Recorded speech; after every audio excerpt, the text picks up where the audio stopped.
들리지 않는 사랑 노래. 노량의 물결은 사나웠다. 치솟는 물기둥의 허리를 바람이 베고 지나갔다. 적들은 바다를 뒤덮고 달려들었다. 검은 깃발의 선단이 서쪽 수평선을 넘어왔다. 물보라에 뒤덮여 적선의 숫자는 헤아릴 수 없었다. 광양만을 떠난 순천의 적들이었다. 적들은 노량 수로를 향하고 있다. 쇠나파를 불어서 함대를 뒤로 물렸다. 남쪽 수평선 위에 붉은 깃발들이 무수히 나타났다. 물보라에 가려 선체는 보이지 않았고 물보라 위로 깃발은 나부끼며 다가왔다. 남해도에서 발진한 적 육군에 보충되었다. 오랫동안 남해도에 머문 적들이었다. 내가 닿을 수 없었던 먼 적들이었다. 붉은 깃발들은 섬 구비를 돌아서 빠르게 노량 수로로 들어왔다. 동트는 아침 햇살이 적의 붉은 깃폭 위에서 부서졌다. 다시 쇠나파를 불어서 함대를 더욱 뒤로 물렸다. 검은 깃발의 적과 붉은 깃발의 적 사이로 흰 깃발의 선단이 돌격대형의 장사진을 펼치고 다가왔다. 사천의 적들이었다. 사천의 적들은 철수하는 바다에서 항로를 거꾸로 돌려 노량으로 들어왔다. 사천의 적들은 경상 연안포 위의 모든 적들을 휘몰아봤다. 찢어진 나무 묘법 연화경의 깃발들이 적 선두에서 날개를 펼치고 다가왔다. 적들의 살기는 찬란했다. 먼 바다에서 여러 방면의 적들은 합쳐지면서 다시 거대한 반원진으로 재편성되고 있었다. 적선에 가려 수평선은 보이지 않았다. 적의 반원진은 바다 전체의 크기만한 그물로 다가왔다. 아침 햇살 속에서 수천의 적기가 바람에 나부꼈다. 적의 반원진은 더욱 다가왔다. 적의 전체였다. 내 앞에 드러난 적의 모든 것이었다. 적들은 수군뿐 아니라 철수하는 육군 병력 전체를 배에 싣고 있었다. 적의 전체는 넘실거리며 다가왔다. 적들의 이물에서 흰 물기둥이 깨어져 나갔다. 그때 적들은 경건해 보였다. 적이 경건했다기보다는 적이야말로 그 앞에서 내가 경건해야 할 신비처럼 보였다. 신비라고나 해두자. 나는 대장선 갑판에 무릎을 꿇었다. 나는 빌었다. 무엇을 향해 빌었는지 나는 빌고 있었다. 바다는 문득 고요했다. 이제 죽기를 원하나이다. 하오나 이 원수를 갚게 하소서. 나는 물러섰다. 적은 다가왔다. 물러서는 물길의 섬마다 복병의 선단을 떼어놓았다. 나는 해협 쪽으로 물러섰다. 해가 오르자 바람은 더욱 불었다. 바람은 적의 편이었다. 섬들이 포개진 수로옥 위에서 적의 반원지는 선두부터 오열종대로 바뀌었다. 적의 중심은 길어졌다. 적들은 긴 이동대열을 이루며 섬 사이의 수로 안으로 들어왔다. 적의 긴 중심을 길게 찌를 수는 없었다. 긴 중심의 저쪽 끝에서 나는 찔러 들어갈 수가 없었다. 적의 대열을 토막으로 끊어낼 수밖에 없었다. 불화살을 올렸다. 격군장들이 북을 울렸다. 불화살은 전선에서 전선으로 번져가며 일제히 날아올랐다. 섬 뒤에 배치한 내 복병의 선단들이 섬의 날뿌리를 돌아 나왔다. 복병들이 적의 대열을 옆에서 찔러 토막내기 시작했다. 적의 대열은 흔들리면서 끊어졌다. 나는 적쪽으로 이물을 돌렸다. 함대의 주력으로 적의 선두를 부수어 나갔다. 위태로운 근접전이었다. 적병의 얼굴이 보였다. 복병 선단의 수졸들이 마른 볏짚을 적선으로 던졌다. 적선 한 척마다 수십 단의 볏짚이 날아들었다. 적병들이 볏짚을 던지는 내 수졸들을 조총으로 쏘았다. 총에 맞은 수졸들이 물 위로 거꾸러져 떨어졌다. 적병들이 갑판 위로 날아든 볏짚을 물 위로 집어던졌다. 내 사부들이 볏짚을 던지는 적병들을 활로 쏘았다. 적병들이 물 위로 고꾸라졌다. 사부들이 적선에 쌓인 볏짚에 불화살을 꽂았다. 바람은 나의 편이었다. 적의 육군은 무장하지 않았다. 적의 육군은 다만 배 위에 실린 화물이었다. 불붙은 적선에서 적병들은 물 위로 쏟아져 내렸다. 헤아릴 수 없이 많은 적들이었다. 적의 선두 주력이 방향을 틀기 시작했다. 적은 항로를 돌려 수로를 거꾸로 빠져나갔다. 적은 다시 넓은 바다로 향했다. 적이 방향을 돌릴 때 적선의 우현이 일제히 내 앞쪽에 노출되었다. 총통을 집중시켜 적의 우현을 부수었다. 깨어진 적선들은 기울면서 물에 잠겨갔다. 배전에서 사부의 대열 한 줄이 적의 조총에 맞아 물 위로 떨어졌다. 예비 병력들이 다시 전투 위치에 도열했다. 날이 저물었다. 섬 사이의 좁은 수로를 벗어난 적들은 다시 먼 바다로 나왔다. 적들은 근접 교전을 피했다. 적들은 화력을 일시에 집중시켜 내 함대의 허를 뚫고 노량을 벗어나려 했다. 적은 전선 수십 척을 앞으로 내보내 내 함대의 화력을 돌려놓고 그 옆으로 주력을 빼돌리려 했다. 일부를 죽여서 주력을 철수시키려는 적의 의도는 초전부터 확연했다.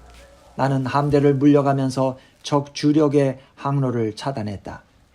밤중에 전투는 소강이었다. 물결이 점점 높아졌다. 달은 뜨지 않았다. 배를 움직일 수 없었다. 가까운 포구와 섬들을 거점으로 적을 멀리서 포위한 채 바다에서 밤을 새웠다. 새벽에 주먹밥으로 장졸들을 먹였다. 내장이 뒤틀린 격군들이 갑판에 쓰러져 먹은 것을 토했다. 적들도 밤중에 움직이지 않았다. 다시 날이 밝았다. 바다는 고요했다. 포위망을 조이면서 적에게 다가갔다. 대열의 계통을 버리고 적들은 산계했다. 적들은 개별적 철수를 시도했다. 적들은 바다 가득히 뿔뿔이 흩어졌다. 적들의 깃발이 어지럽게 뒤엉켰다. 적들은 내 포위망 사이사이로 파고들었다. 내 포위망은 교란되었다. 교전하는 함대 사이로 적선들은 한 척씩 빠져나갔다. 적들은 계통 없이 달려들었다. 멀리 떨어진 내 전선들이 깃발 신호를 받지 못했고 신호는 전달되지 않았다. 함대 전체를 통제할 수 없었다. 각 방면별 수령들에게 지휘권을 넘겼다. 나는 중군만을 인솔하고 적의 진로 맨 앞으로 나아갔다. 전투는 난전으로 돌입했다. 진은 무너지고 대열은 흩어졌다. 지휘 통제는 작동되지 않았다. 한 척이 닥치는 대로 한 척씩을 붙잡아 들러붙었다. 모든 한 척이 전방 위의 사선에 노출되어 있었다. 수평선 쪽의 적들도 마찬가지였다. 기나긴 하루였다. 시간은 정지한 듯 더디었다. 바다는 쓰레기에 덮였다. 화양 연기와 볏집이 타는 연기에 뒤덮여 먼 싸움은 기억 속의 싸움처럼 희미했다. 불붙은 적선들이 마지막 힘을 다해 노를 저어와서 내 대장선의 고물을 들이받고 깨어졌다. 적병들의 시체가 노와 노 사이에 끼어 으깨졌다. 물에 뜬 적병들의 시체를 헤치면서 또 다른 적선이 불길을 날리며 달려와 대장선을 들이받고 깨어졌다. 적들은 사방에서 들이닥쳤다. 다시 날이 저물었다. 해지는 쪽의 먼 섬들이 석양에 빛났다. 화약 연기 속으로 노을이 스몄다. 바람은 잠들었다. 격군들은 기진맥진했다. 사흘밤을 재우지 못했다. 적선 100여 척이 관음포 안 내항으로 달아났다. 거기는 퇴로가 없는 물목이었다. 적들은 항로를 오인했던 모양이다. 나는 중군을 몰아 관음포로 향했다.